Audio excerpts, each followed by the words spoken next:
Hello my dear children, welcome back. बच्चों, आज हम अपने सिलेबस का लास्ट चैप्टर शुरू करने वाले हैं। चैप्टर का नाम है कंज्यूमर प्रोटेक्शन। इस चैप्टर में आज के हम ये जानेंगे कि एक्चुअली कंज्यूमर प्रोटेक्शन की जरूरत क्यों है, कंज्यूमर प्रोटेक्शन है क्या, क्या कोई सरकार या एनजीओ जो हैं कुछ कर रही हैं कंज्यूमर प्रोटेक्शन के लिए, या कितने एक्ट्स हैं जो कि कंज्यूमर प्रोटेक्शन से रिलेटेड हैं, और उन एक्ट्स के क्या क्या रूल्स एंड प्रोविजंस हैं। Everything we are going to learn about in this chapter. So let's connect to commerce and let's learn about consumer protection.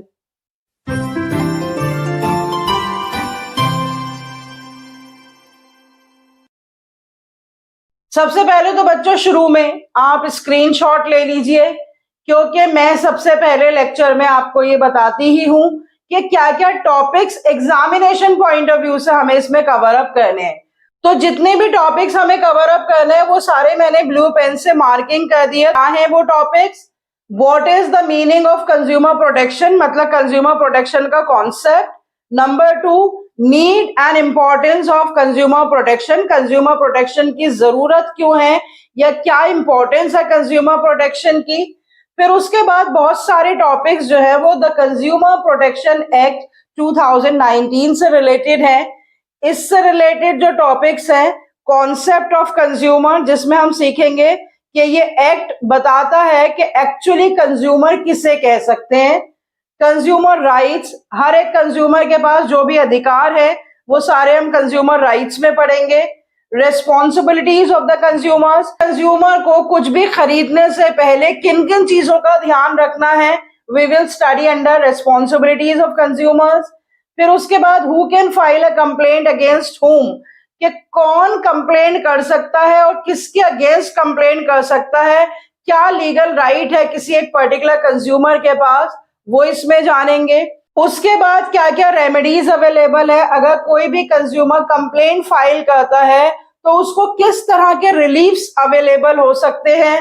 Redressal machinery क्या है, रीड्रेसल मशीनरी मतलब कौन कौन सी एजेंसीज हैं जहां पर कंप्लेंट की जा सकती है अंडर दिस एक्ट। तो ये सारे के सारे टॉपिक्स हम पढ़ेंगे अंडर कंज्यूमर प्रोटेक्शन एक्ट। उसके बाद एक टॉपिक और है consumer awareness, topic number 9, role of NGOs और the consumer organisations in the consumer protection. Governmental organisations हैं या कोई भी कंज्यूमर ऑर्गेनाइजेशंस हैं, वो किस तरह से कंज्यूमर्स को प्रोटेक्ट करती हैं और वो क्या रोल प्ले करती हैं कंज्यूमर प्रोटेक्शन में। तो सबसे पहले बच्चों देख लेते हैं कि एक्चुअली कंज्यूमर प्रोटेक्शन का मतलब क्या है और उसकी जरूरत क्यों पड़ती है। डेफिनेशन बहुत सिंपल है कंज्यूमर प्रोटेक्शन की। Legal protection to be provided to the consumers to protect them from the various forms of exploitation and various risks consumers are exposed to is called consumer protection. इसका मतलब कि जो भी exploitative practices जिसमें sellers indulge होते हैं या जो भी risk consumers को face करने पड़ते हैं, उन exploitative practices की वजह से उनसे protection, that is called consumer protection. तो consumer protection की जरूरत क्यों पड़ती है and what is the importance of consumer protection, उसके लिए भी मैंने यहाँ पर पॉइंट्स लिख रखे हैं। 3 मेन रीजंस होते हैं जिसकी वजह से कंज्यूमर्स को प्रोटेक्ट करना बहुत जरूरी होता है। पहला reason exploitation of the consumers, ये कंज्यूमर्स को बहुत आसान होता है एक्सप्लॉइट करना, तो उनको एक्सप्लॉइटेशन से बचाने के लिए कंज्यूमर प्रोटेक्शन जरूरी है। दूसरा रीजन कंज्यूमर इग्नोरेंस, कि बहुत सारे कंज्यूमर्स ऐसे हैं जो इग्नोरेंट है, उन्हें बहुत कुछ पता ही नहीं है अपने राइट्स के बारे में, रीड्रेसल एजेंसीज के बारे में। तीसरा रीजन अनऑर्गेनाइज्ड कस्टमर्स, कि कंज्यूमर्स जो हैं वो इंडिविजुअली फाइट करते हैं और इंडिविजुअल फाइट में या तो बहुत लंबा टाइम लग जाता है और उनकी सुनवाई भी नहीं होती है। अगर वो कलेक्टिव फाइट करें तो उससे उनकी सुनवाई भी होगी और उनकी कंप्लेंट का फास्ट रिड्रेसल भी होगा। तो कंज्यूमर्स जो है वो अनऑर्गेनाइज्ड है, इसीलिए उनको प्रोटेक्शन की जरूरत है। तो पहली नीड कंज्यूमर प्रोटेक्शन की, exploitation of consumers, unfair trade practices like defective products adulteration, hoarding, black marketing, false advertising, इस तरह की बहुत सारी अनफेयर ट्रेड प्रैक्टिसेस होती हैं जिसमें सेलर्स इन्वॉल्व होते हैं और उन अनफेयर ट्रेड प्रैक्टिसेस की वजह से कंज्यूमर्स एक्सप्लॉइट होते हैं और सिर्फ एक्सप्लॉइट ही नहीं होते, उसकी वजह से उन्हें बहुत नुकसान भी उठाना पड़ता है। मान लीजिए कोई प्रोडक्ट है जैसे प्रेशर कुकर है या कोई इलेक्ट्रॉनिक आइटम है, वो सेफ नहीं है, हम खरीद कर घर ले आए, हमने उसके पैसे दे दिए, लेकिन उसमें सेफ्टी की कमी की वजह से किसी कस्टमर को इलेक्ट्रिक शॉक लग गया या प्रोडक्ट में मिलावट की वजह से उसकी हेल्थ खराब हो गई, तो इस तरह के रिस्क जो है वो कंज्यूमर्स को ऑन एंड ऑफ फेस करने पड़ते हैं because of the exploitative practices of the sellers. So in order to protect the consumer from these exploitative activities there is a need for consumer protection. उसके अलावा consumer ignorance में मैंने बताया they are not aware about their rights and the reliefs available। अपनी responsibilities भी नहीं पता होती बहुत सारे कस्टमर्स को कि प्रोडक्ट खरीद लेते हैं, कैश मेमो नहीं लेते, फिर आने के बाद सेलर के पास कंप्लेंट करते हैं, फिर सेलर कहता है जी आप प्रूफ ऑफ परचेज दिखाइए, उनके पास प्रूफ ऑफ परचेज ही नहीं होता, तो डेफिनेटली उनकी कंप्लेंट को कोई सुनेगा नहीं। तो सबसे पहले तो हर कंज्यूमर को अपनी रिस्पॉन्सिबिलिटीज पता होनी चाहिए और फिर अगर वो उन रिस्पॉन्सिबिलिटीज को फुलफिल कर रहा है और फुलफिल करने के बाद भी उसको कोई परेशानी या दिक्कत हो रही है तो उसको अपने राइट्स के बारे में पता नहीं है। राइट्स के बारे में पता है तो उसको रिड्रेसल एजेंसीज के बारे में पता नहीं है कि कहाँ जाके कंप्लेंट करे। तो इतनी सारी अनअवेयरनेस है कंज्यूमर्स के पॉइंट ऑफ व्यू से, तो इस कंज्यूमर इग्नोरेंस को दूर करने के लिए भी कंज्यूमर प्रोटेक्शन जरूरी है। उसके बाद आ जाते हैं unorganised consumers, not united and organised. Consumers जो है वो यूनाइटेड और ऑर्गेनाइज्ड नहीं है बिल्कुल भी, इंडिविजुअल फाइट करते रहते हैं जिससे कोई फायदा नहीं होता है। They don't know about the consumer organisations, they are not the members of these organisation. या तो उनको कंज्यूमर ऑर्गेनाइजेशंस के बारे में पता ही नहीं होता कि मेंबर कैसे बने, और अगर पता भी होता है तो वो अपनी मर्जी से उसके मेंबर नहीं बनते हैं और इसी वजह से क्योंकि वो अनऑर्गेनाइज्ड है उनका एक्सप्लॉयटेशन आसान हो जाता है। कंज्यूमर प्रोटेक्शन एक्ट अभी हम कंटिन्यू कर रहे हैं, उसी में अभी हम आगे बढ़ते हैं और हमें करने हैं consumer rights, responsibilities and redressal mechanism. Let's learn about consumer rights. According to consumer protection act 2019 there are 6 rights that are available to every consumer। ये राइट्स अपने पास नोट कर लीजिए। Right to safety, right to information, right to choose, right to be heard, right to seek redressal and right to consumer education. As far as question is concern, तो आपको कभी कभी डायरेक्ट क्वेश्चन आता है कि व्हाट इज दिस राइट, तो आप 2-3 points में हर एक राइट को एक्सप्लेन कर सकते हैं with the help of example. और मोस्ट ऑफ द टाइम क्या होता है बच्चों, इस पे से केस स्टडी आती है, तो आपको अगर ये राइट्स अच्छे से समझ में आ जाएंगे तो केस स्टडी में आइडेंटिफाई करने के लिए बताया जाता है कि आपको एक पूरा केस दिया होगा और उसमें कुछ वायलेशंस बताई होंगी और आपसे पूछा जाएगा कि कंज्यूमर का कौन सा राइट वायलेट हो रहा है, तो कीवर्ड्स की हेल्प से आप उसको आइडेंटिफाई कर लेंगे और फिर उससे रिलेटेड और फर्दर क्वेश्चंस होंगे या उसके एक्सप्लेनेशन से क्वेश्चन होंगे, वो भी आप कर पाएंगे। तो सबसे पहले इन राइट्स के बारे में जान लेते हैं एक एक करके। सबसे पहला राइट है right to safety. Safe and secure life जीने का अधिकार हम सबको है। इस राइट में क्या बताया गया है कि this is the right given to every consumer for protection against the goods and services that are hazardous to life and the property. अगर कोई भी ऐसा प्रोडक्ट या सर्विस है जिसको कंज्यूम करने से लाइफ को या प्रॉपर्टी को कोई भी नुकसान पहुंच सकता है, तो इसका मतलब कि हमारा वो राइट टू सेफ्टी वायलेट हो रहा है। और ये राइट कंज्यूमर्स को क्यों प्रोवाइड किया गया है? For the safe and secure life that can be ensured to any customer. तो बहुत सारे ऐसे प्रोडक्ट्स होते हैं जैसे मेडिसिन हम कंज्यूम करते हैं, चाहे वो खाने पीने की चीजें हों, चाहे वो इलेक्ट्रिकल अप्लायंसेस हों, चाहे वो किचन अप्लायंसेस हों जैसे कि प्रेशर कुकर हो गया, माइक्रोवेव होगा, रेफ्रिजरेटर हो गया, इलेक्ट्रिक आयरन हो गई। ये जो प्रोडक्ट्स हम इस्तेमाल करते हैं तो देयर इज अ रिस्क कि हमें उससे कोई इलेक्ट्रिक शॉक लग सकता है। प्रेशर कुकर में अगर सेफ्टी वॉल्व या दूसरे अदर डिवाइसेस सेफ्टी के लिए नहीं होंगे तो वो बर्स्ट हो सकता है। इलेक्ट्रॉनिक आइटम्स में इलेक्ट्रिक शॉक की रिस्क होता है। मेडिसिन्स में अगर मिलावट हो तो उसके साइड इफेक्ट्स हो सकते हैं। तो इस तरह के प्रोडक्ट और सर्विस मार्केट में बिल्कुल नहीं होने चाहिए। सेलर की ये रिस्पॉन्सिबिलिटी है कि safe products and services supply करे बायर्स को, और बायर्स का ये राइट है कि अगर कोई प्रोडक्ट और सर्विस उसने बाय कर लिया और बाद में उस प्रोडक्ट और सर्विस की वजह से उसकी प्रॉपर्टी को या उसकी लाइफ को कोई भी नुकसान पहुंचे तो against the right to safety वो कोर्ट जा सकता है, या जितनी भी रिड्रेसल एजेंसीज है जब भी हम आगे पढ़ेंगे अपने राइट को प्रोटेक्ट करने के लिए या अवेल करने के लिए वो किसी भी रिड्रेसल एजेंसी में जा सकता है according to the laws that we are going to study later on. और अभी हम बाद में ये भी पढ़ेंगे कि इन राइट्स को अवेल करने के लिए कंज्यूमर्स को खुद भी रिस्पॉन्सिबल होना पड़ेगा।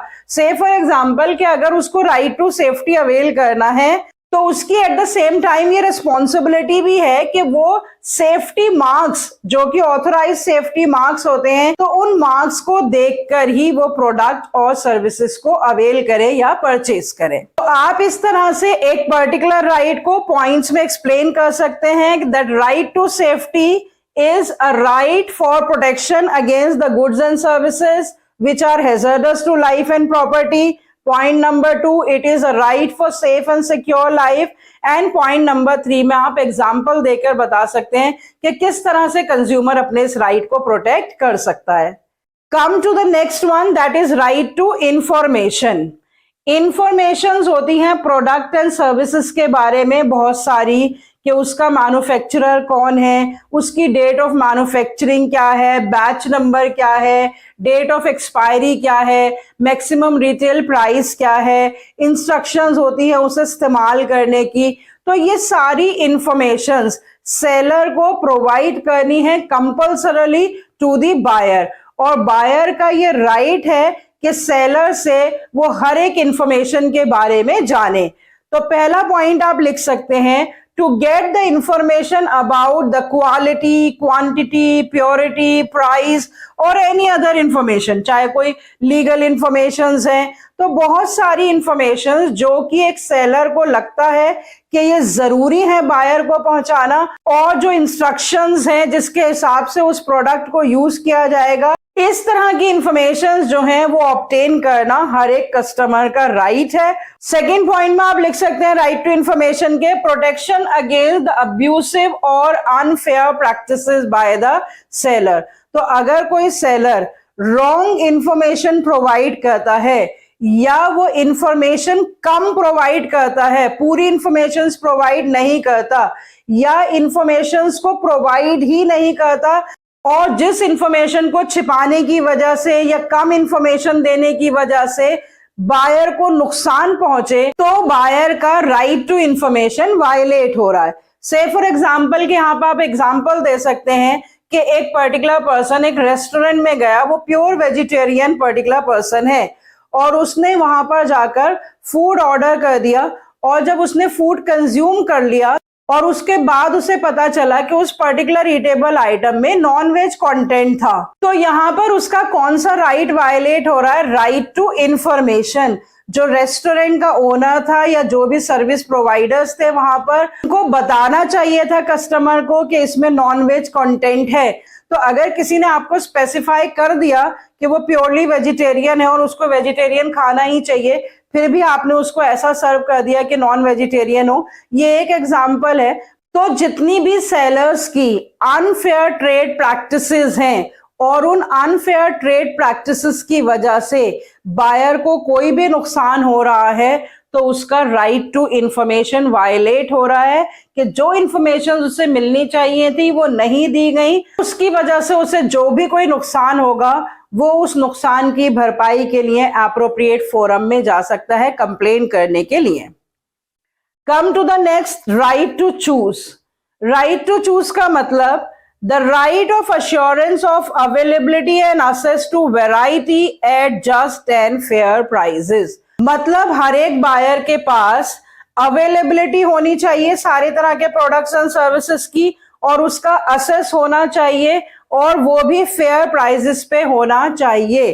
कोई पर्टिकुलर सेलर बायर को फोर्स नहीं कर सकता है कि आप यही पर्टिकुलर ब्रांड का प्रोडक्ट खरीदो, इसी पर्टिकुलर प्राइस पे खरीदो। बायर की अपनी मर्जी होगी कौन सी ब्रांड का product out of the available variety, out of the available products वो खरीदेगा और कितने प्राइस पे वो खरीदेगा। It is a right for protection against any element of force by the seller. सिर्फ अवेलेबिलिटी और फेयर प्राइसेस ही नहीं बल्कि किसी भी तरह का फोर्सफुल एलिमेंट अगर सेल्स में दिखाई दे रहा है और सेलर की जबरदस्ती की वजह से अगर बायर कोई प्रोडक्ट खरीद लेता है मजबूरी में और बाद में उसे पता लगता है कि ये प्रोडक्ट उसको गलत इंफॉर्मेशन देकर बेचा गया है। मान लीजिए कि उसको कोई एक इलेक्ट्रॉनिक आइटम चाहिए और वो एक इलेक्ट्रॉनिक स्टोर पे गया और उसने एक पर्टिकुलर प्रोडक्ट सैमसंग कंपनी का मांगा या किसी और कंपनी का मांगा, तो सेलर ने कह दिया कि जो प्रोडक्ट आपको चाहिए वो सैमसंग में अवेलेबल ही नहीं है। फिर वो किसी दूसरे स्टोर पे गया, सैमसंग के ऑथराइज रिटेल आउटलेट पे गया और वहां पर वो प्रोडक्ट उसको अवेलेबल मिल गया। तो यहाँ पे एक फोर्सफुल एलिमेंट आ गया कि सेलर ने उसको जबरदस्ती वो प्रोडक्ट बेच दिया जो वो बेचना चाहता था और बायर खरीदना नहीं चाहता था। इस तरह का एग्जांपल देके आप राइट टू चूज को एक्सप्लेन कर सकते हैं और आप ये एक्सप्लेन कर सकते हैं कि किस तरह से बायर का राइट टू चूज यहाँ पर वायलेट हुआ है। Come to the next, the right to be heard. The right to be heard का मतलब to represent, to be heard and to advocate the interest. कोई भी कस्टमर जो है उसके पास ये राइट है कि वो अपने इंटरेस्ट को प्रोटेक्ट कर सके, अपने इंटरेस्ट को एडवोकेट कर सके। It is the right to be assured that his interest would receive due consideration. मतलब अगर उसका कोई भी राइट वायलेट हुआ है, उसको कोई नुकसान पहुंचा है किसी भी राइट के वायलेशन की वजह से, तो उसके पास अब ये राइट है कि वो पहले जाके सेलर को कंप्लेंट कर सकता है। सेलर ना सुने तो उससे हायर अथॉरिटी के अगेंस्ट कंप्लेंट कर सकता है, वो भी ना सुने तो अप्रोप्रिएट फोरम्स में जा सकता है, लेकिन उसकी सुनवाई होनी चाहिए। उसके जो भी इंटरेस्ट है, उसकी जो भी कंप्लेंट है, उसको ड्यू कंसिडरेशन मिलनी चाहिए। बहुत सारी बड़ी बड़ी कंपनीज जो है वो अपने कस्टमर केयर सेल्स या रीड्रेसल काउंटर्स जो है वो बनाकर रखती हैं ताकि अगर कोई कस्टमर को परेशानी आ रही है तो वहां जाकर कस्टमर कंप्लेन कर सकता है और उसका ये राइट टू बी हर्ड जो है वो प्रोटेक्ट हो सकता है। It is the right to complaint. Simple language में कि अगर आपको कोई भी नुकसान पहुंचा है कस्टमर को किसी भी प्रोडक्ट या सर्विस की वजह से, तो उसके पास ये राइट है वो कंप्लेन कर सके और उसकी कंप्लेन जो है जिस पर्टिकुलर पर्सन के अगेंस्ट कंप्लेंट है वहां पे सुनवाई होनी चाहिए। That is called the right to be heard. जैसा कि अभी हमने एग्जांपल लिया था, मान लीजिए कोई एक इलेक्ट्रिक आयरन खरीद कर लाया, उसने स्टार्ट करा इलेक्ट्रिक आयरन को, प्लग लगाया और अचानक से जो है वो फ्यूज ऑफ हो गया और उससे उसे इलेक्ट्रिक शॉक भी लग गया। जो भी उसको परेशानी सहनी पड़ी उस अनसेफ प्रोडक्ट की वजह से, तो उसके पास ये राइट है कि वो जाकर सेलर से कंप्लेन कर सकता है जो परेशानी उसने फेस करी और जो उसके नुकसान हुआ उसकी भरपाई के लिए भी वो आगे जा सकता है। नेक्स्ट देखिए, right to seek redressal to get the compensation against the exploitative and unfair practices. अभी हमने देखा राइट टू बी हर्ड में, मान लीजिए कि बायर ने जाके सेलर से कंप्लेन कर दी कि उसके साथ ऐसे ऐसे परेशानी हुई, तो अगर सेलर ने कहा कि ठीक है आपकी कंप्लेंट सुन ली गई है लेकिन आप 3 महीने बाद आना, 6 महीने बाद आना, उसको बहुत परेशान करा, और अगर बायर ने कहा कि इस आयरन की जगह मुझे दूसरी इलेक्ट्रिक आयरन दे दो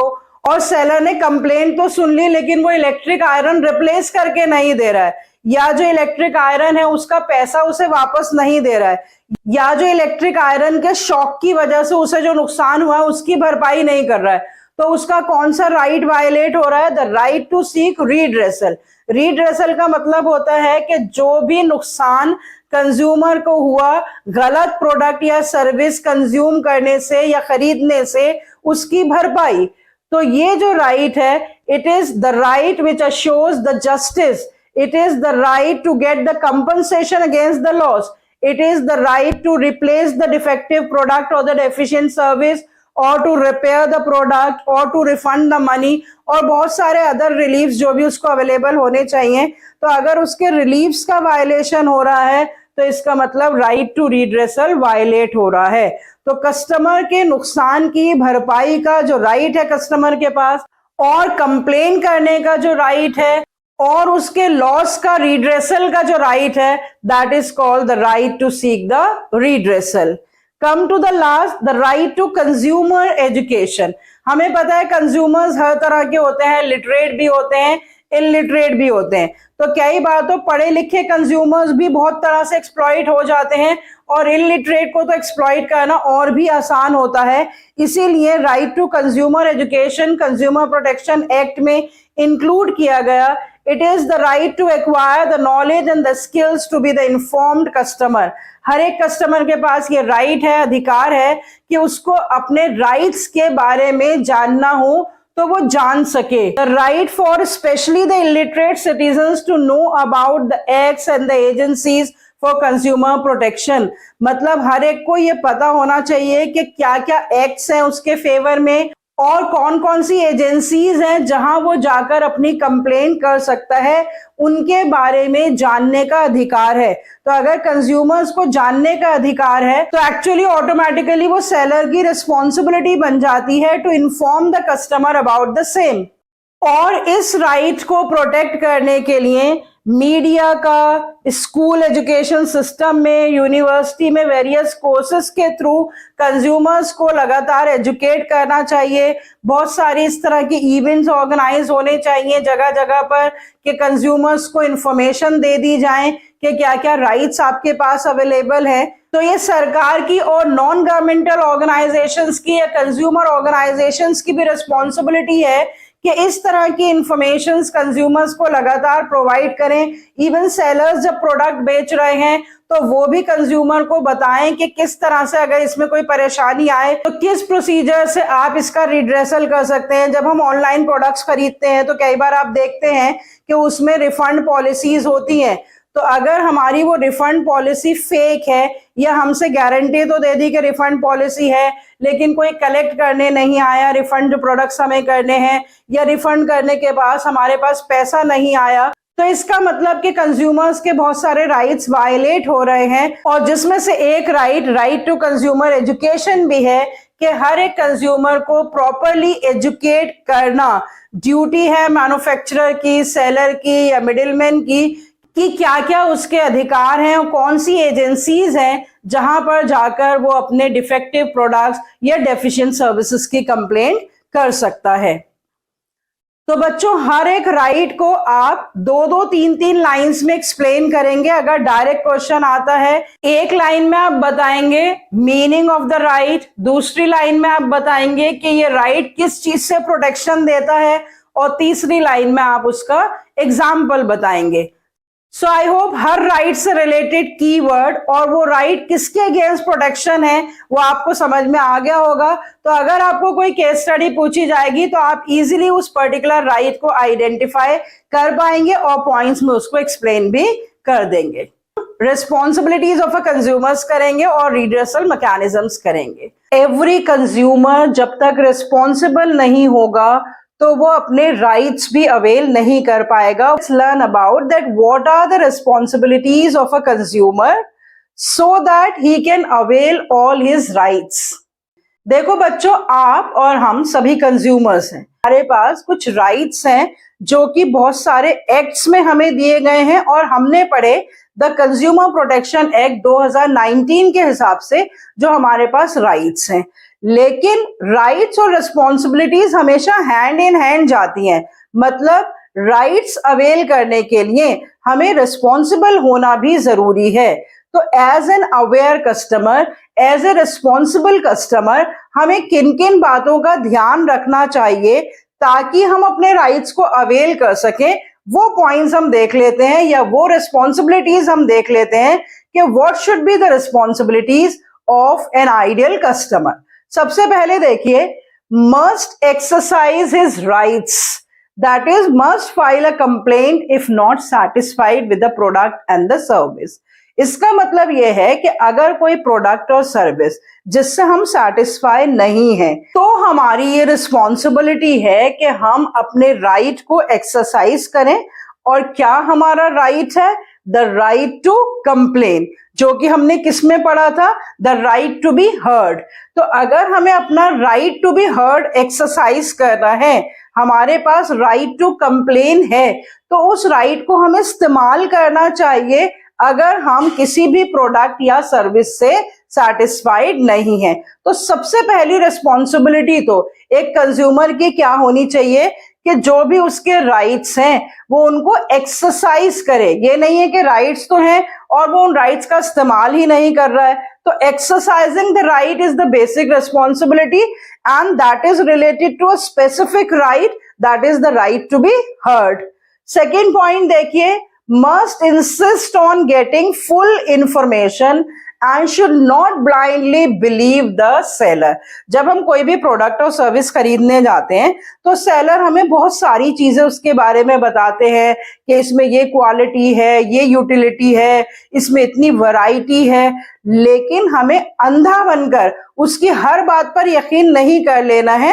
हमें जांच परख कर कर ही उस प्रोडक्ट या सर्विस को परचेज करना है और उसके बारे में फुल इंफॉर्मेशन जानने की हमारी रिस्पॉन्सिबिलिटी है। तो एक राइट है राइट टू बी इन्फॉर्म्ड, कि एक सेलर की ये ड्यूटी बनती है कि वो अपने प्रोडक्ट और सर्विस के बारे में पूरी इंफॉर्मेशन दे कस्टमर को।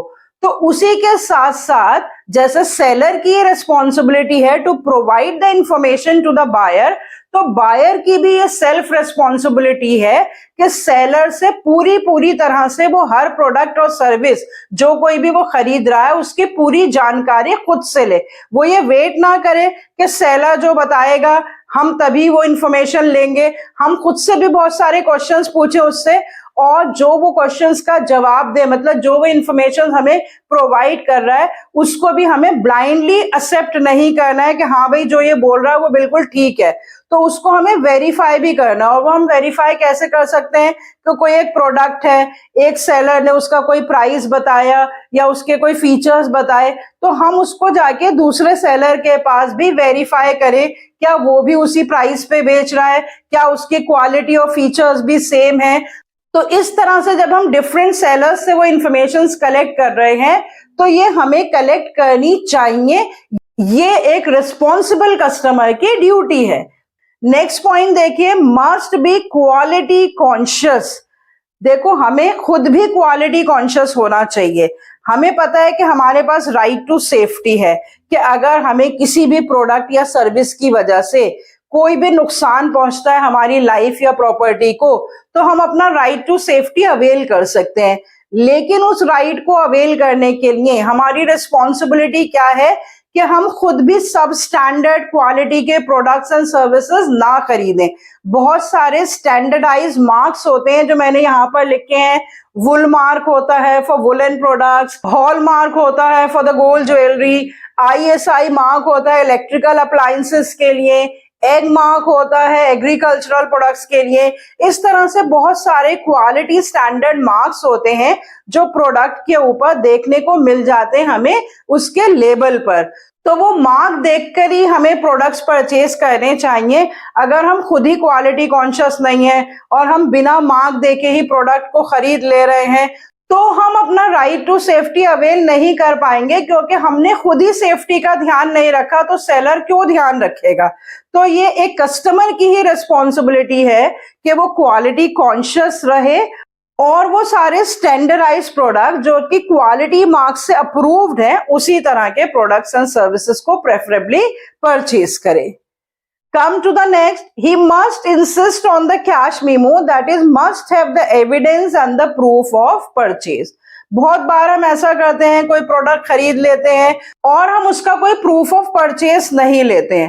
तो डेफिनेटली अगर मैंने कोई प्रोडक्ट खरीदा और मेरे पास कोई प्रूफ ही नहीं है उसकी पेमेंट का, I cannot even go to the seller. अगर मैं सेलर के पास जाकर कहूं कि आपने प्रोडक्ट मुझे बेचा था 5 दिन पहले और उसमें ये कमी निकल कर आई है और मेरे पास कोई प्रूफ ऑफ परचेज नहीं है, तो सेलर इस बात से मना भी कर सकता है कि नहीं आप हमें या तो प्रूफ दिखाइए और हमने ये प्रोडक्ट आपको नहीं बेचा है। तो इसका मतलब कि अपने राइट्स को अवेल करने के लिए मुझे किस बात का ध्यान रखना पड़ेगा कि कोई भी कैश मीमो या कोई भी एक पर्टिकुलर प्रूफ, इनवॉइस हो, कोई नोट हो, कोई वाउचर हो, कुछ तो मेरे पास प्रूफ होना चाहिए जिससे मैं यह साबित कर सकूं कि कौन सी डेट को कितना प्राइस देकर मैंने किस पर्टिकुलर पर्सन से प्रोडक्ट खरीदा है। तो इस तरह के प्रूफ जो हैं वो जरूर रखने चाहिए हर एक रिस्पॉन्सिबल कस्टमर को। उसके बाद must be aware of his rights and exercise them whenever required. तो मस्ट बी अवेयर, हमने एक राइट पढ़ रखा है, राइट टू कंज्यूमर एजुकेशन। तो हर एक कस्टमर को अपने राइट्स के बारे में पता होना चाहिए और वो उन राइट्स को एक्सरसाइज भी करे जब भी जरूरत पड़े। और जरूरत ही कब पड़ेगी? जब उसके राइट्स वायलेट होंगे, जब वो एक्सप्लॉइट फील करेगा, जब कोई अनफेयर प्रैक्टिसेस यूज की जाएंगी, जब किसी प्रोडक्ट में डिफेक्ट होगा या किसी सर्विसेज में डेफिशिएंसी होंगी। तो उन सब केसेस में हम अपने राइट्स को एक्सरसाइज करें और वो एक्सरसाइज करने के लिए हमें अपने राइट्स पता होने चाहिए। तो एक रिस्पॉन्सिबल कस्टमर की क्या अनदर ड्यूटी है? That he must be aware of his rights, और किस पर्टिकुलर स्पेसिफिक राइट को अवेल करने के लिए वो ये रिस्पॉन्सिबिलिटी फुलफिल करे? Have the right of consumer education.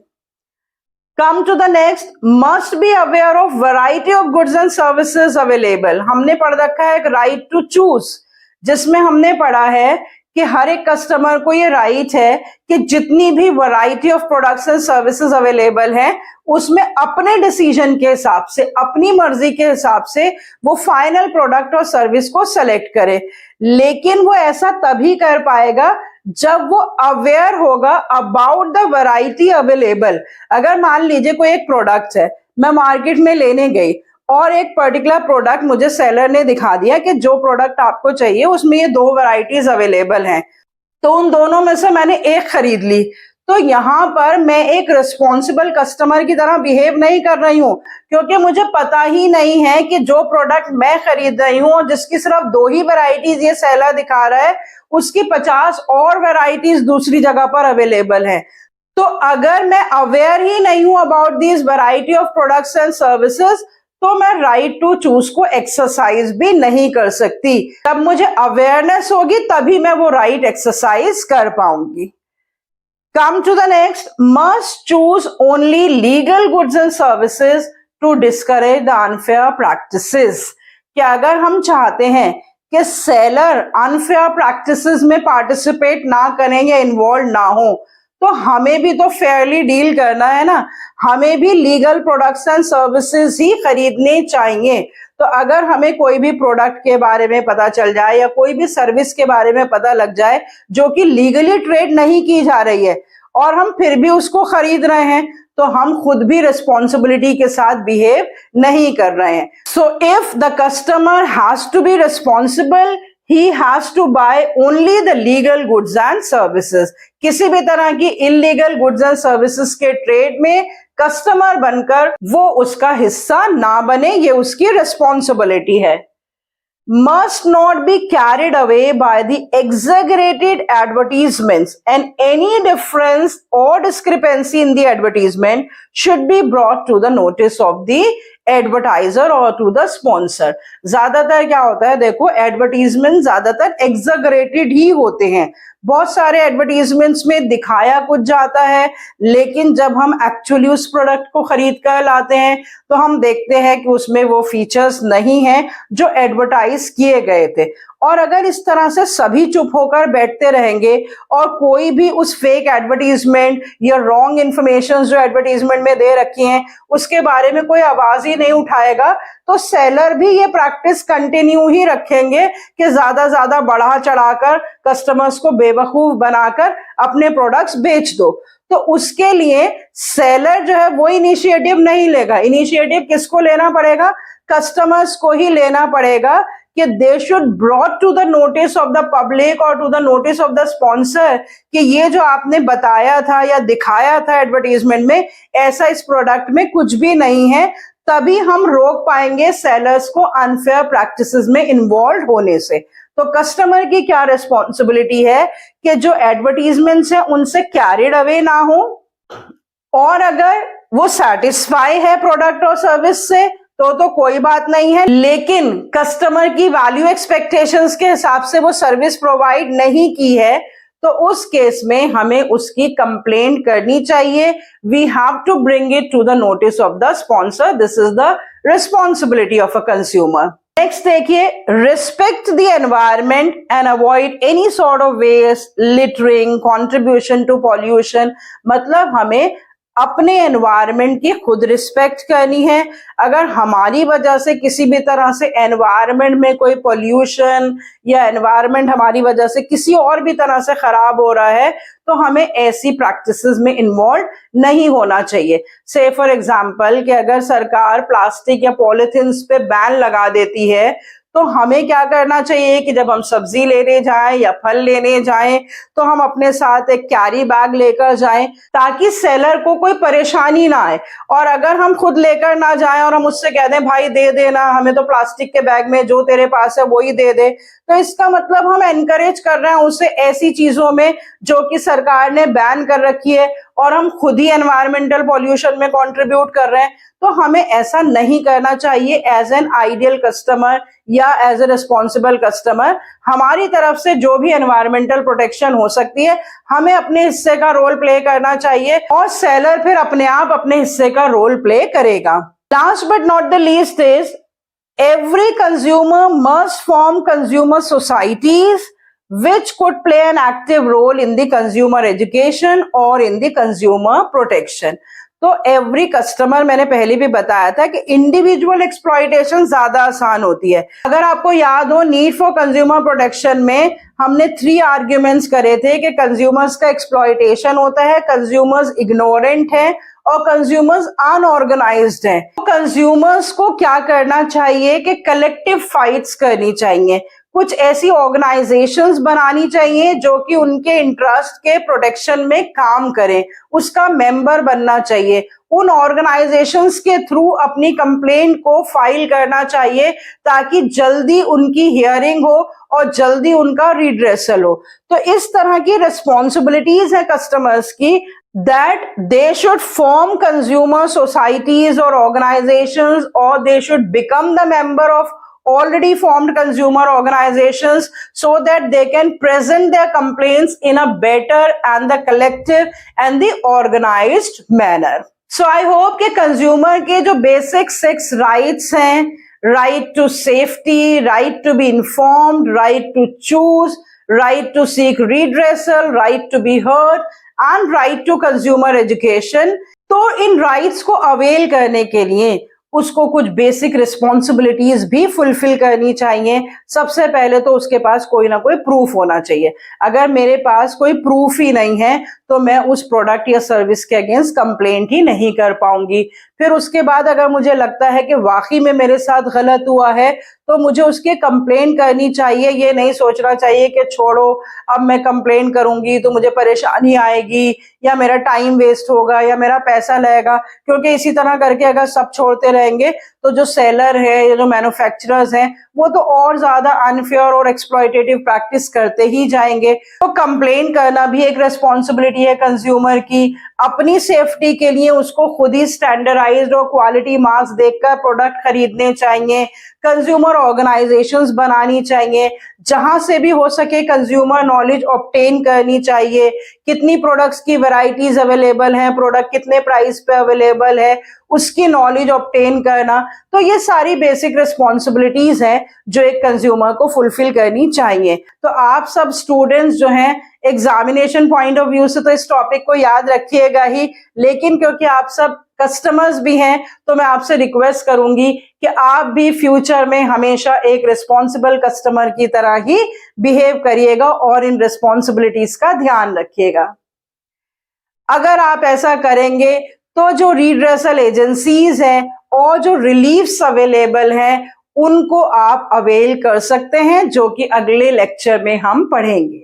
बच्चों, under the consumer protection act जो भी कंज्यूमर्स के राइट्स हैं या जो भी रिस्पॉन्सिबिलिटीज है कंज्यूमर्स की वो हम कर चुके हैं. To the next topic under the consumer protection act, that what is the redressal mechanism that is available for every customer.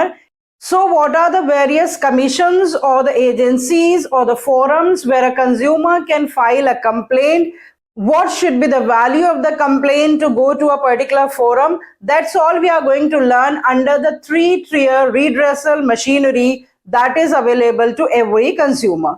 Heading मैंने दे रखी है 3-tier consumer grievances machinery under the Consumer Protection Act 2019. The 3 grievance commissions are the District Commission, the State Commission and the National Commission.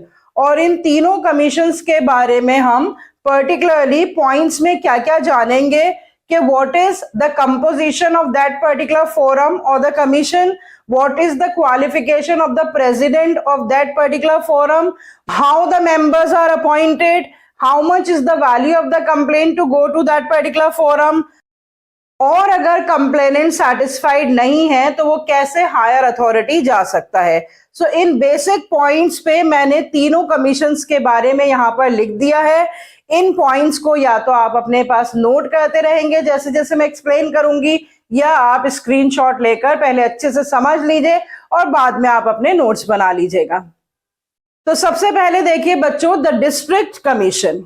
District commission की composition के बारे में क्या बताया गया है कि इसमें एक प्रेसिडेंट होता है और 2 अदर मेंबर्स होते हैं. मेंबर्स के बारे में मेल फीमेल ये सब क्लैरिफिकेशन नहीं है, वो 2 मेंबर्स कोई भी हो सकते हैं.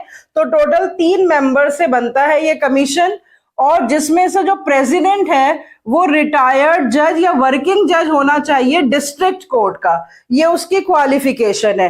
तो किसी भी पर्टिकुलर पॉइंट पे आपसे 1 नंबर का क्वेश्चन पूछा जा सकता है, तो हर पॉइंट को आप अच्छे से समझिएगा और नोट करिएगा कि क्वालिफिकेशन पूछी जाए डिस्ट्रिक्ट फोरम के प्रेसिडेंट की तो वो क्या है कि वो जो प्रेसिडेंट है वो रिटायर्ड या वर्किंग जज होना चाहिए डिस्ट्रिक्ट कोर्ट का. और उसके अलावा मेंबर्स के बारे में और प्रेसिडेंट के बारे में बताया गया है कि उनका अपॉइंटमेंट कैसा होता है, बाय द स्टेट गवर्नमेंट. जो उस डिस्ट्रिक्ट से रिलेटेड स्टेट होता है जहां पर वो कमीशन होता है, वो गवर्नमेंट इन सारे मेंबर्स को अपॉइंट करती है. फिर उसके बाद कंप्लेंट की वैल्यू बता रखी है कि अगर कंप्लेंट 1 करोड़ रुपए और उससे कम है, मतलब वो कितनी भी हो सकती है, रुपीज में हो सकती है, थाउजेंड्स में, लैक्स में, लेकिन 1 करोड़ रुपए से अगर उसकी वैल्यू कम है तो ऐसी वैल्यू की कंप्लेंट जो है वो डिस्ट्रिक्ट फोरम में या डिस्ट्रिक्ट कमीशन में फाइल की जा सकती है. और फिर बताया गया है unsatisfied party can appeal to the state commission, that is the next level commission, within 45 days of the order और द जजमेंट. मान लीजिए एक किसी कंप्लेनेंट ने कंप्लेंट फाइल करी, वो सेटिस्फाई नहीं है प्रोडक्ट और सर्विस से और उसकी वैल्यू 1 करोड़ रुपए से कम है, तो डिस्ट्रिक्ट फोरम में कंप्लेंट फाइल की और उस कंप्लेंट की सुनवाई के बाद एक ऑर्डर पास करा डिस्ट्रिक्ट फोरम ने, और उस ऑर्डर से कंप्लेनेंट सेटिस्फाइड नहीं है, तो अब उसके पास 45 दिन का टाइम है कि अगर वो सेटिस्फाइड नहीं है तो within 45 days of judgement, जिस दिन जजमेंट पास की गई उसके 45 दिन के अंदर अंदर उसका ये राइट है कि वो नेक्स्ट हायर लेवल कमीशन में जा सकता है. कंप्लेंट की वैल्यू चाहे 1 करोड़ रुपए से कम भी है, लेकिन वो स्टेट कमीशन में जा सकता है. फिर उसके बाद देखिए सेम पॉइंट्स पे मैंने स्टेट कमीशन के बारे में यहाँ पर लिखा है कि स्टेट कमीशन में भी एक प्रेसिडेंट होता है और 4 मेंबर्स होते हैं. यहाँ पे एक प्रेसिडेंट था, 2 मेंबर्स हैं, यहाँ एक प्रेसिडेंट है और 4 मेंबर्स हैं. और उस प्रेसिडेंट के बारे में बताया गया है कि वो प्रेसिडेंट जो है वो रिटायर्ड या वर्किंग जज होना चाहिए हाई कोर्ट का. यहाँ पे था वो जज डिस्ट्रिक्ट कोर्ट का, यहाँ पे वो जज है हाई कोर्ट का. ये प्रेसिडेंट की क्वालिफिकेशन है, मेंबर्स की क्वालिफिकेशन के बारे में कुछ नहीं बताया गया है. लेकिन ये सारे के सारे 5 लोग, उनका अपॉइंटमेंट कौन करेगा, वो भी स्टेट गवर्नमेंट ही करेगी. तो डिस्ट्रिक्ट फोरम में भी अपॉइंटमेंट स्टेट गवर्नमेंट करती है और स्टेट कमीशन में भी अपॉइंटमेंट स्टेट गवर्नमेंट ही करती है. फिर उसके बाद कंप्लेंट की वैल्यू जो होती है स्टेट कमीशन में वो 1 करोड़ से 10 करोड़ रुपए तक की होती है कि अगर कंप्लेंट 1 करोड़ से ज्यादा है और कंप्लेंट 10 करोड़ रुपए से कम है तो उसको कंप्लेनेंट कहां फाइल कर सकता है, स्टेट कमीशन में फाइल कर सकता है. फिर जैसे डिस्ट्रिक्ट कमीशन से आगे बढ़कर कंप्लेनेंट स्टेट कमीशन में जा सकता है, बिल्कुल उसी तरह से unsatisfied party can appeal to the national commission within 30 days. तो यहाँ पर भी अनसेटिस्फाइड पार्टी के पास राइट था to go to the next level of the commission, लेकिन यहाँ पे डेज थे 45 और यहाँ पर राइट है स्टेट कमीशन के कंप्लेनेंट के पास to go to the national commission, लेकिन the duration is 30 days only. 30 दिन के अंदर अंदर उसे ऐसा करना होगा। अगर वो 30 दिन में ऐसा नहीं कर पाएगा तो उसकी कंप्लेंट जो है वो लैप्स हो जाएगी, फिर वो आगे फर्दर नहीं ले जा सकता है। Come to the last, that is the national commission. National commission की कंपोजिशन क्या है? एक प्रेसिडेंट और 4 मेंबर्स, यहां पर भी 5 लोग हैं, लेकिन वो 5 मेंबर्स में से एक मेंबर वुमन भी होनी चाहिए। कि 4 हैं तो 3 मेल हो सकते हैं, एक वुमन हो सकती है, एक से ज्यादा भी हो सकती है, लेकिन मिनिमम रिक्वायरमेंट है कि 1 member should be a female member. और प्रेसिडेंट की क्वालिफिकेशन क्या बताई गई है? That he has to be the retired and the working जज ऑफ द सुप्रीम कोर्ट। यहाँ पे वो डिस्ट्रिक्ट कोर्ट का होना चाहिए, यहाँ पे वो हाई कोर्ट का होना चाहिए, यहाँ पे वो जज जो है वो सुप्रीम कोर्ट का होना चाहिए जो उसका प्रेसिडेंट है। सारे मेंबर्स का अपॉइंटमेंट जो है वो सेंट्रल गवर्नमेंट करेगी। डिस्ट्रिक्ट और स्टेट कमीशन में अपॉइंटमेंट स्टेट गवर्नमेंट करती है, नेशनल कमीशन के जो अपॉइंटमेंट्स हैं वो सेंट्रल गवर्नमेंट करती है। फिर कंप्लेंट की वैल्यू है 10 करोड़ से ज्यादा, चाहे उसका कितना भी अमाउंट हो। अगर कंप्लेंट 10 करोड़ रुपए से भी ज्यादा है तो वो नेशनल कमीशन में फाइल की जाएगी। और फिर जो अनसेटिस्फाइड पार्टी है, अगर वो नेशनल कमीशन के डिसीजन से भी सेटिस्फाई नहीं है तो वो और आगे जा सकती है सुप्रीम कोर्ट में। टाइम ड्यूरेशन 30 डेज ही है, with in 30 days of passing the order. यहाँ पर देखिए मैंने एक एरो बना रखा है और उस एरो के साथ ये लाइन लिख रखी है। ये लाइन बहुत ही इंपॉर्टेंट है। ये लाइन क्या है कि case decided by national commission, मतलब जो केस जिसकी नेशनल कमीशन ने जजमेंट दे दी और उसकी वैल्यू ऑफ कंप्लेंट जो थी वो 10 करोड़ से ज्यादा की थी, क्योंकि ऐसी ही कंप्लेंट जो है वो नेशनल कमीशन के सामने रखी जाती है। तो सिर्फ वही कंप्लेंट जो है वो सुप्रीम कोर्ट में जा सकती है। इसका मतलब कि यहाँ पर जो ये लिख रखा है कि unsatisfied party can appeal to the Supreme Court within 30 days, तो वो कौन सी कंप्लेंट है जो सुप्रीम कोर्ट में जा सकती है? जो डायरेक्टली नेशनल कमीशन में प्लेस की गई थी और उसकी वैल्यू 10 करोड़ से ज्यादा की थी और कंप्लेनेंट उससे सेटिस्फाई नहीं हुआ, तो वो सुप्रीम कोर्ट जा सकता है। लेकिन उसके अलावा मैंने एक दूसरी लाइन भी लिखी है। इस लाइन में मैंने लिखा है the case decided by the district forum. इसका मतलब कि अगर कोई कंप्लेंट जिसकी वैल्यू 1 करोड़ रुपए से कम थी और कंप्लेनेंट ने डिस्ट्रिक्ट फोरम में कंप्लेंट फाइल कर रखी थी और डिस्ट्रिक्ट फोरम का जो डिसीजन आया वो उससे वो सेटिस्फाई नहीं हुआ, तो वो कहाँ चला गया? स्टेट कमीशन में चला गया। वैल्यू ऑफ कंप्लेंट अभी 1 करोड़ रुपए से कम ही है, लेकिन उसके पास ये राइट है कि 45 दिन के अंदर अंदर वो स्टेट कमीशन जा सकता है। फिर वो स्टेट कमीशन की जजमेंट से भी सेटिस्फाई नहीं हुआ तो 30 दिन के अंदर अंदर वो नेशनल कमीशन चला गया। तो ये वाली जो कंप्लेंट है ना, जो यहाँ पर यहाँ से और यहाँ से और यहाँ होकर नेशनल कमीशन तक पहुंची है, वो कंप्लेंट जो है वो नेशनल कमीशन का जो वर्डिक्ट है वो फुल एंड फाइनल होगा और उसको फर्दर नहीं ले जा सकता complainant to the Supreme Court. तो ये जो लाइन है, लास्ट लाइन कि unsatisfied party can appeal to the Supreme Court within 30 days, ये आपको बहुत ही ध्यान से समझनी है कि यहाँ पर उस अनसेटिस्फाइड पार्टी की बात की जा रही है जिसने डायरेक्ट नेशनल कमीशन में कंप्लेंट डाली है, उसकी कंप्लेंट की वैल्यू 10 करोड़ रुपए से ज्यादा है और फिर जजमेंट आया और वो उससे सेटिस्फाई नहीं हुआ तो वो सुप्रीम कोर्ट जा सकता है। लेकिन जो कंप्लेंट फॉरवर्ड होके डिस्ट्रिक्ट कमीशन से स्टेट कमीशन में आई, स्टेट कमीशन से नेशनल कमीशन में आई, वो कंप्लेंट सुप्रीम कोर्ट नहीं जा सकती as per the rule. So I hope ये 2 पॉइंट्स बहुत ही इंपॉर्टेंट हैं। इसके ऊपर डायरेक्ट क्वेश्चन भी आ सकता है और इसके ऊपर केस स्टडी के फॉर्म में भी क्वेश्चन आ सकता है, एमसीक्यू भी आ सकता है। और इसके अलावा तीनों कमीशंस के जो कंपोजिशन है उसमें कितने कितने मेंबर हैं, उनका अपॉइंटमेंट कौन करता है, वैल्यू ऑफ कंप्लेंट क्या होनी चाहिए हर एक पर्टिकुलर कमीशन के लिए, और जो एग्रीव पार्टी है जो कि किसी भी पर्टिकुलर जजमेंट से सेटिस्फाई नहीं है वो कैसे हायर अथॉरिटी में जा सकती है और कितने दिन में हायर अथॉरिटी में जा सकती है, इन सब पे आपसे क्वेश्चंस पूछा जा सकता है। अब हमारा लास्ट टॉपिक है कंज्यूमर प्रोटेक्शन एक्ट का, कि अगर कोई कंज्यूमर कंप्लेंट फाइल करता है तो कोर्ट किस किस तरह से उसे रिलीफ्स प्रोवाइड करता है बाय पासिंग एन ऑर्डर और by passing a judgement. So what are the reliefs available to the customers that we are going to learn. यहाँ पे मैंने पॉइंट्स में लिख दिए हैं कि किस तरह की डायरेक्शंस जो हैं वो डिफरेंट कमीशंस या फोरम्स या कोर्ट्स इशू कर सकते हैं to give the relief to the customer who has suffered a loss because of the defective product or the deficient services. तो सबसे पहले आप इसका स्क्रीनशॉट ले लीजिए, ये सारे पॉइंट्स हैं, और फिर उसके बाद में हर पॉइंट आपको एग्जाम्पल के साथ एक्सप्लेन कर देती हूँ. सबसे पहला पॉइंट देखिए बच्चों, to remove the defects and the deficiencies. मतलब सबसे बेसिक ऑर्डर जो कोर्ट पास करता है वो ये करता है कि जो भी प्रोडक्ट का डिफेक्ट है या जो भी सर्विसेज में डेफिशिएंसी है उसको रिमूव कर दिया जाए. मतलब मैंने कोई प्रोडक्ट खरीदा था, उसमें कोई भी डिफेक्ट था और उसकी मैंने कोर्ट में कंप्लेंट की थी, और जब कोर्ट को पता चल गया कि हाँ भाई ये डेफिनेटली डिफेक्टिव प्रोडक्ट था, तो कोर्ट सिंपल ऑर्डर देगा कि इसके डिफेक्ट को रिमूव कर दिया जाए. या मैंने कोई सर्विसेज ली थी, कोई ट्रांसपोर्ट सर्विस है या कोई इंश्योरेंस सर्विसेज है, उसमें कुछ कमी थी, तो कोर्ट ऑर्डर देगा कि इन सर्विसेज को ठीक कर दिया जाए. Number 2, to replace the defective product with the new one.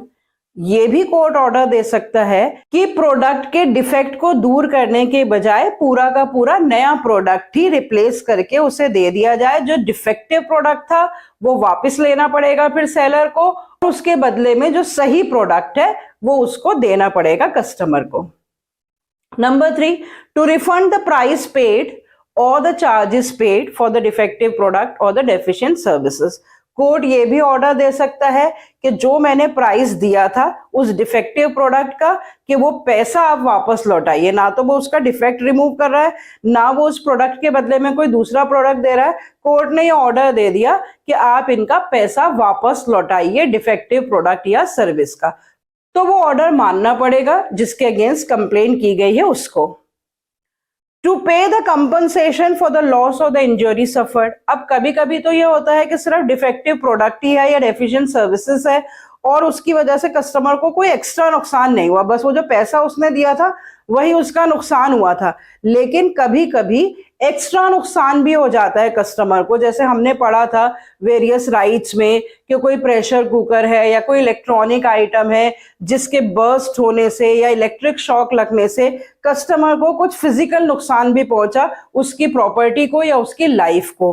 तो उस केस में जो प्रोडक्ट का पैसा दिया उसने वो तो नुकसान उसका हुआ ही हुआ, लेकिन जो एक्स्ट्रा नुकसान उसे पहुंचा उसकी कंपनसेशन भी उसने क्लेम की थी कोर्ट के थ्रू. तो कोर्ट ने ऑर्डर दिया कि वो कंपनसेशन, जो भी लॉस हुआ है, जो भी इंजरी हुई है, मान लीजिए मुझे डॉक्टर से इलाज कराना पड़ा तो डॉक्टर की फीस के पैसे, तो इस तरह की कोई भी लॉस या इंजरी अगर कंप्लेनेंट को होती है तो उसकी भरपाई करने का ऑर्डर भी कोर्ट देता है. That is the order to pay the compensation for the loss और द इंजरी सफर्ड.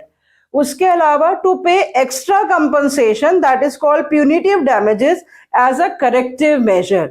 और अगर उसके अलावा, जैसे ये तो मैंने फिजिकल लॉस की बात बताई या लॉस टू प्रॉपर्टी और पर्सन की बात बताई, कभी कभी लॉस जो है वो सिर्फ फिजिकल लॉस तक ही रिस्ट्रिक्टेड नहीं रहता है, कभी कभी कोई गुडविल या इमेज लॉस भी हो जाता है. से फॉर एग्जाम्पल कि मैं कोई जूता खरीद कर लाऊं और वो मैंने जूता पहना पहली बार में और वो रास्ते में चलते में फट गया या पीछे से उसकी हील निकल गई, और मैं एक कॉमन पर्सन हूं तो मुझे तो सिर्फ उस जूते की जो वैल्यू मैंने उसे दी थी उतना ही नुकसान हुआ. सपोज ऐसा किसी एक बहुत बड़े फेमस क्रिकेटर या किसी और स्पोर्ट्स पर्सन या प्लेयर के साथ हो जाए कि वो मैच खेल रहा है और मैच खेलते खेलते बीचों बीच उसका जूता फट जाता है, तो अब उसको सिर्फ उस प्रोडक्ट के लॉस का नुकसान नहीं हुआ है बल्कि उसकी इमेज, उसकी गुडविल, जो मैच के बीच में इंटरप्शन आई, जो मैच नहीं खेल पाया, उसकी जो loss of goodwill, loss of fame या जो हैरेसमेंट उसे फेस करना पड़ा, तो वो जो नुकसान है उसकी भी भरपाई का वो क्लेम कर सकता है. And that is called the extra compensation that the complainant can demand and the court can order to pay that extra compensation also. Come to next, to discontinue the unfair trade practices and not to repeat in future. अगर कोई भी seller या manufacturer के बारे में ये पता चल जाता है कि ये इसी तरह के डिफेक्टिव प्रोडक्ट्स बेचता है और बहुत सारी कंप्लेंट्स हैं, या जो सर्विस प्रोवाइडर है वो हमेशा डेफिशिएंट सर्विसेज ही प्रोवाइड करता है, तो कोर्ट ये ऑर्डर दे सकता है कि आगे से कोई वार्निंग देकर कि इस तरह की अनफेयर ट्रेड प्रैक्टिसेस में आप इन्वॉल्व नहीं होंगे, you have to discontinue such unfair trade practices. Next, to withdraw the hazardous goods from the market, मतलब एक पर्टिकुलर प्रोडक्ट की वजह से किसी एक कस्टमर को लॉस हुआ, लॉस ऑफ प्रॉपर्टी या some damage to the physical safety of a person, तो इस तरह का सिर्फ एक कस्टमर को लॉस हुआ, अब आगे और कस्टमर्स को इस तरह का लॉस ना हो, तो जितने भी उस तरह के हैजर्डस प्रोडक्ट्स हैं मार्केट में ऑलरेडी जो सर्कुलेट हो रहे हैं, उनको विड्रॉ करने के लिए भी कोर्ट ऑर्डर कर सकता है। Next is to stop the manufacture of the hazardous goods, मतलब जितने भी जो हैजर्डस गुड्स थे वो मार्केट से तो विड्रॉ कर ही लिए गए, लेकिन उसके बाद जो मैन्युफैक्चरिंग होगी आगे आने वाले प्रोडक्ट्स की जो कि मार्केट में बेचे जाएंगे, उस मैन्युफैक्चरिंग को भी स्टॉप कर दिया जाएगा अगर उसी तरह के और प्रोडक्ट्स मैन्युफैक्चर हो रहे होंगे तो।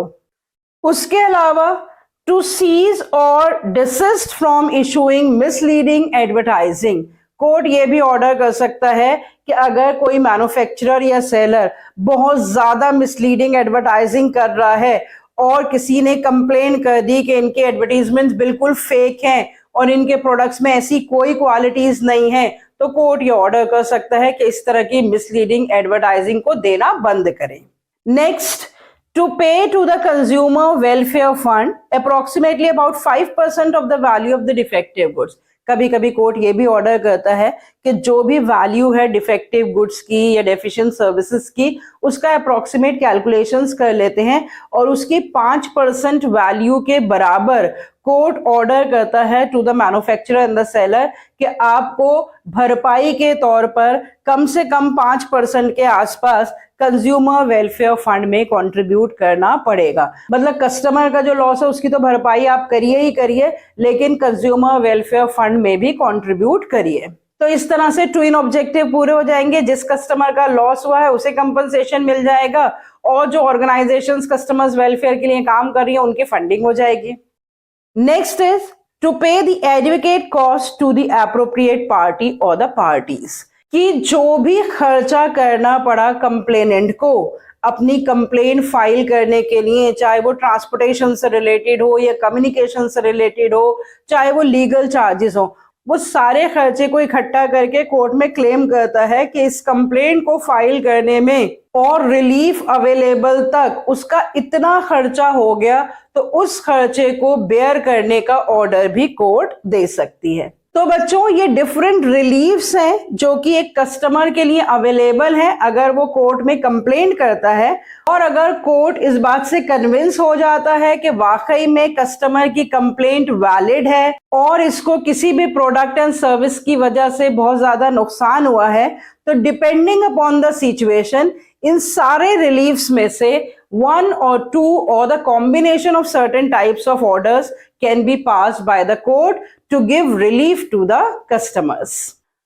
So इस टॉपिक के साथ हमारा कंज्यूमर प्रोटेक्शन एक्ट खत्म हो गया। अब बस सिर्फ एक टॉपिक और बचा है जिसे हम कवर अप कर लेते हैं, that is what are the various steps और what are the various roles that the consumer organisations are playing in the protection of the consumers. बहुत सारी बच्चों कंज्यूमर ऑर्गेनाइजेशंस हैं या नॉन गवर्नमेंटल ऑर्गेनाइजेशंस हैं जो कि कंज्यूमर वेलफेयर के लिए काम कर रही हैं। उसमें से कुछ ऑर्गेनाइजेशंस के नाम एनसीईआरटी में ही दे रखे हैं, इसके अलावा भी आप गूगल से भी और सर्च कर सकते हैं, लेकिन कुछ नाम आप अपने पास नोट कर लीजिए अगेन या स्क्रीनशॉट ले लीजिए। कुछ इंपॉर्टेंट ऑर्गेनाइजेशंस हैं जैसे कंज्यूमर कोऑर्डिनेशन काउंसिल, ये दिल्ली की है। कॉमन कॉज, ये भी दिल्ली की एक फेमस ऑर्गेनाइजेशन है। Voice, voluntary organization in the interest of consumer education, it is also from Delhi. CERC, Consumer Education and Research Center, Ahmedabad. CGSI, Consumer Guidance Society of India, Mumbai. CUTS, Consumer Unity and Trust Society, Jaipur. इस तरह की बहुत सारी organisations हैं जो कि consumer welfare के लिए काम कर रही हैं, और क्या काम कर रही हैं, क्या रोल प्ले कर रही हैं, उसके भी मैंने यहाँ पर कुछ पॉइंट्स लिख दिए हैं। बहुत सिंपल पॉइंट्स हैं, बहुत ही इजीली अंडरस्टैंडेबल है कि ये ऑर्गेनाइजेशंस क्या करती हैं। दे ऑर्गेनाइज ट्रेनिंग प्रोग्राम्स और द वर्कशॉप्स और the seminars and they educate the general public about the consumer rights. तो इस तरह की ऑर्गेनाइजेशंस ट्रेनिंग या वर्कशॉप्स या सेमिनार्स ऑर्गेनाइज करती हैं ताकि कंज्यूमर्स को एजुकेट कर सके उनके राइट्स के बारे में। उसके अलावा पीरियोडिकल्स पब्लिश करती हैं। पीरियोडिकल्स मतलब मंथली बेसिस पे या क्वार्टरली बेसिस पे, हाफ ईयरली बेसिस पे, जिन पीरियोडिकल्स में कंज्यूमर्स के बारे में लॉट ऑफ इंफॉर्मेशन और आर्टिकल्स होते हैं, लीगल रिपोर्ट्स होती हैं बहुत सारे केसेस की, जो रिलीफ्स अवेलेबल हुए हैं टू द वेरियस कंप्लेनेंट्स, उन सब की रिपोर्ट्स कंज्यूमर्स तक पहुंचाई जाती हैं इन पीरियोडिकल्स के थ्रू। और ये पीरियोडिकल्स कौन पब्लिश करवाता है? दीज कंज्यूमर ऑर्गेनाइजेशंस और the non governmental organisations. Then testing of the consumer products in the laboratories. बहुत सारे कंज्यूमर प्रोडक्ट्स के क्वालिटी स्टैंडर्ड्स को चेक करने के लिए वेरियस लेबोरेटरीज में उनकी टेस्टिंग कराकर ये श्योरिटी देना कि ये प्रोडक्ट सेफ हैं और इसमें किसी भी तरह की कोई मिलावट नहीं है, इस तरह की टेस्टिंग करवाना भी one of the role of the consumer organisations है। Next, encouraging consumers to protest and to take action against the unfair practices।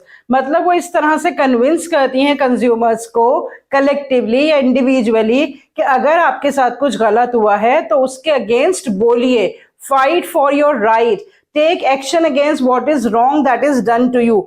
इस तरह से कंज्यूमर्स को एनकरेज करने का काम इन कंज्यूमर ऑर्गेनाइजेशंस का होता है। Filing complaint on behalf of the consumers. जो कंज्यूमर्स इंडिविजुअली फाइट नहीं कर सकते हैं या उनके पास लिटिल नॉलेज है, तो उन कंज्यूमर्स को इकट्ठा करके कलेक्टिवली या इंडिविजुअली उनके बिहाफ पे कंप्लेंट्स फाइल करती हैं these consumer organisations. And providing the legal advice और any sort of help that is the aid in seeking the remedy or taking initiative in filing the cases in the interest of the general public। तो जो general public के interest में होता है उस तरह के केसेस अपने आप से इनिशिएटिव लेके फाइल करना, या फिर कोई पर्टिकुलर पर्सन फाइल करना चाहता है तो उसको किसी भी तरह की लीगल एड या फाइनेंशियल एड प्रोवाइड करना, that is also one of the role that these consumer organisations are playing. तो इन कंज्यूमर ऑर्गेनाइजेशंस के थ्रू कस्टमर्स अपने आप को एजुकेट भी कर सकते हैं, लीगल असिस्टेंस भी ले सकते हैं, इनसे किसी भी तरह की अनफेयर और एक्सप्लॉयटेटिव प्रैक्टिसेस से अपने आप को बचा सकते हैं। So with this the chapter consumer protection is over.